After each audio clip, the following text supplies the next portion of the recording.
सारा काम कौन काम कौन यदि काम पर विश्वास होता तो चंडीगढ़ मेयर चुनाव में बेईमानी नहीं करते हो। हाँ। यदि काम पर विश्वास होता तो चंडीगढ़ मेयर चुनाव में बेईमानी नहीं करते। अपनी ईमानदारी से जीते, बैलेट पेपर से चुनाव करवाएं, जीत जाएंगे तो हम लोग भी उनके साथ हैं। तो कोर्ट के आधुनिक युग में दुनिया 21वीं सदी में जी रही है, आप कह रहे हैं बैलेट पेपर से चुनाव करो भाई। बैलेट देखिए, जब बड़ी से बड़ी मशीनें हैक की जा सकती हैं तो एक छोटी सी ईवीएम नहीं हैक की जा सकती है। निर्वाचन आयोग तो कह रहा है इसको साबित कर दो, कोई विपक्षी भैया एक पार्टी ही बताओ, साबित नहीं कर पा रहे हैं। मशीन हैक करने वाली बात जहाँ तक आगे, चंद्रयान कहाँ है? चंद्रमा पर है ना, रिमोट कहाँ है? ओके, तो भाई से जान लो, ये तो वो तो बड़ा चीज है, ये तो छोटा रिमोट से तो मशीन का हैक करने में कितना देर लगी? नहीं बैलेट, वो तो कह रहे हैं कि कोई सिद्ध नहीं कर पाया है। कोई सिद्ध नहीं, जनता सिद्ध कर दे रही है, जनता सिद्ध कर रही है कि बेईमानी है। बैलेट पेपर लेके आओ, बेईमानी नहीं तो क्यों नहीं लेके आते हो? क्यों नहीं लेके आते हो भाई? सवाल तो पूछने चल दिया आप वहां से। आप उनसे कहिए कि बैलेट पेपर चुनाव कराएं।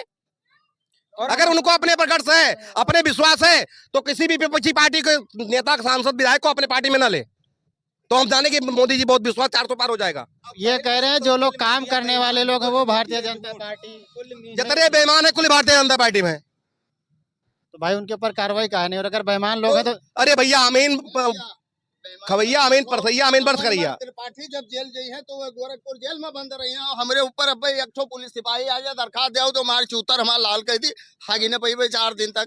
तो तू बताओ तो ये मेरे का हाल भैया, गोंडा के किसानों का हाल ऐसा है कि बजाज चीनी मिल का पैसा अभी तक शायद किसानों को नहीं मिल रहा था। अगली बार पूरे साल नहीं मिला था, पिछली बार का पैसा इस साल मिला है, और इस बार जितने लोगों ने गन्ना तुला है एक भी पैसा अभी तक नहीं मिला है किसानों को। ये हाल है गोंडा चीनी मिल का, बजाज का।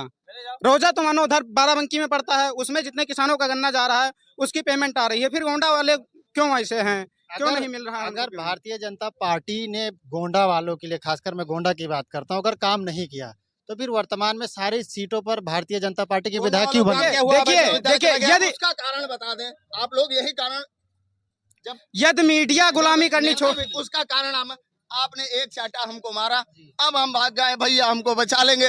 भैया ने 2 जड़ा तो कहा अब की हम तीसरा झापड़ पड़ा तो पता लगा इसके साथ। आप इनकी बात सुनिए, आप आगे सवाल बढ़ाइए। मैं ये कह रहा था कि अगर गोंडा के लिए भारतीय जनता पार्टी ने कुछ काम नहीं किया, योगी की सरकार ने कुछ काम नहीं किया, तो वर्तमान में सभी विधानसभा सीटों पर भाजपा के विधायक क्यों हैं? और अभी जो है कैसरगंज से जो सांसद है बृजभूषण शरण सिंह लगातार दूसरी बार सांसद है। इस बार भारतीय जनता पार्टी ने उनको टिकट नहीं दिया है, और कयास ये भी लगाए जा रहे हैं कि जो आपके कर्नलगंज से विधायक हैं अजय सिंह या उनके परिवार में किसी को टिकट दिया जा सकता है। तो क्या ये सही है कि अगर वो काम नहीं किए भारतीय जनता पार्टी तब भी जनता उनको जिता करके क्यों भेज रही है? देखिए बात ये है, कमजोर है। देखिए बात ये है कि 70 साल कांग्रेस थी, ठीक, तो इतना जल्दी वो नहीं चली गई थी, वो विकास कर रही थी, ठीक, या नहीं कर रही थी, फिर भी 70 साल थी, और 70 साल बाद वो चली गई। तो बीजेपी अभी ज्यादा दिन नहीं हुआ है, और ज्यादा अगर तंग हो जाएंगे तो चली जाएगी। 400 पार वाला नारा सही रहेगा इस बार की? बिल्कुल नहीं हो सकता। कैसरगंज का क्या माहौल रहेगा इस बार? कैसरगंज का माहौल अभी टिकट ही नहीं हो पाया है क्लियर, कहाँ से हो जाएगा? तब भी जनता कुछ तो अपना इरादा बना के रखी होगी कि देखिए जनता मोदी जी के 400 पार वाले नारे में हम सहयोग करेंगे, या फिर देखिए क्या है, यदि चुनाव हिंदुत्व और मुस्लिम के बीच में करवाया गया तो शायद हो सकता है बीजेपी मारे यहाँ पे। यदि चुनाव विकास के मुद्दे पे होगा तो यहाँ से बीजेपी कभी नहीं जीतेगी। कोई भी विकास नहीं हुआ भाई। राम मंदिर बनवा दिए, इतना बड़ा मुद्दा आ रहा था हिंदुओं को लेकर के, मोदी जी ये कह रहे हैं कि हम राम मंदिर बनवा दिए। देखिए वो चीज सही है, मैं भी मानता हूँ राम को, ऐसी बात नहीं कि नहीं मानता हूँ, लेकिन क्या है कि हम लोगों को मंदिर से रोजगार, ये मैं नहीं कह सकता कि नहीं मिल सकता है, मिल सकता है, लेकिन यदि हम लोग जैसे पढ़ने लिखने वाले युवा यदि धर्म की राजनीति करेंगे तो देश का विकास नहीं होगा, विनाश होगा।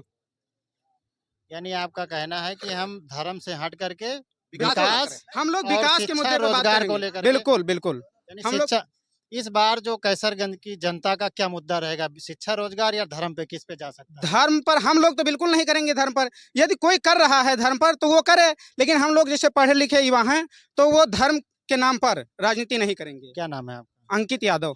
क्या कर रहे हो आप? अभी तो मैं पढ़ाई कर रहा हूँ। किस क्लास में? अभी 12th फाइनल हुआ है, मैं इधर सीयूटी का पेपर यानी देंगे। आप धर्म और इन सब सारी चीजों से हट करके विकास और रोजगार पे बिल्कुल बिल्कुल वोट करेंगे। और संविधान बचाने का कार्य करेंगे हम लोग। संविधान तो भाई सुरक्षित है, ये बार बार लोग कह रहे हैं संविधान संविधान वाली सुरक्षित है? भाई संविधान संविधान तो सुरक्षित होगा ये तो तो होगा। ये कह रहे हैं कि मोदी जी यही कह रहे हैं कि संविधान हमारा है, सुरक्षित रहेगा। अभी उसका भाजपा का सांसद ने बोला कि संविधान को बदलने की तैयारी कर रहे हैं। कहाँ कहाँ संविधान सुरक्षित है? कहाँ संविधान बदल देंगे? अरे अभी जल्दी से समाचार में आया था, न्यूज में आया था, मोबाइल पे आया था कि वो सांसद ने कहा था संविधान को बदला जाएगा। तो यानी आपके हिसाब से भारतीय जनता पार्टी संविधान के साथ खिलवाड़ करेगी। हाँ, इसीलिए मोदी जी 400 पार का नारा दे रहे हैं। इसीलिए 400 पार हो जाएगा, उसी जमाना खत्म हो जाएगा। ये संभव है क्या संविधान में ऐसा कुछ? संभव है भाई, जब 2/3 बहुमत से हम आ जाएंगे तो हम संविधान कुछ भी कर सकते हैं। तो भाजपा के सांसद जी कह रहे हैं हाँ, कि यदि भाजपा 400 पार हो जाएगी इस बार संविधान बदल दिया जाएगा। आपका परिचय देते हैं? हमारा नाम है रामनिवास गौतम, मैं कैसरगंज लोकसभा के करने के विधानसभा के शाहपुर ग्राम पंचायत से हूँ। अच्छा, तो क्या मोदी जी का जो 400 पार वाला नारा है उस पर क्या कहना है? तो वो कैसरगंज की- कैसे कह दिए 400 पार, वोट पड़ा ही नहीं। इतना विकास करवा दिए, वो कौन सा राम विकास? मंदिर कैसरगंज बनवा में दिए, तो कोई किसानों को विकास नहीं सम्मान सिर्फ- निधि दे सिर्फ रहे मंदिर हैं, बनाना है, गरीबों को मुफ्त राशन उन्होंने- दे रहे हैं। उन्होंने एक काम किया, उन्होंने मंदिर बनवाया तो हिंदू का आस्था का है, लेकिन मंदिर बनवाया ठीक है, लेकिन उन्होंने कैसे कहते हैं कि हम 400 पार हैं।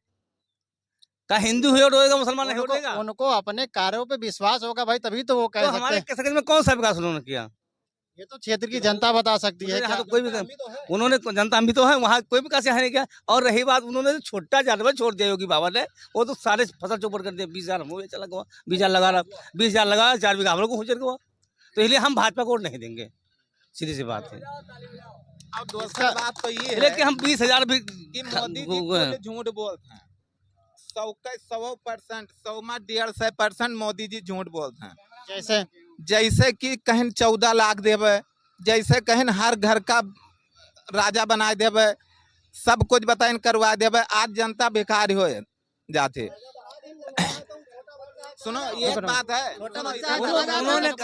सुनो मोदी जी से 100% नीक योगी जी हैं। योगी जी कहें कि माटी मिला देवे, 24 घंटा नहीं लाग माटी मिला देन। ठीक, तो हम कहूँ ना कहूँ ये जानकारी जानित है कि मोदी जी से 100% नीक योगी जी हैं, अगर कहें तो माटी मिला दें।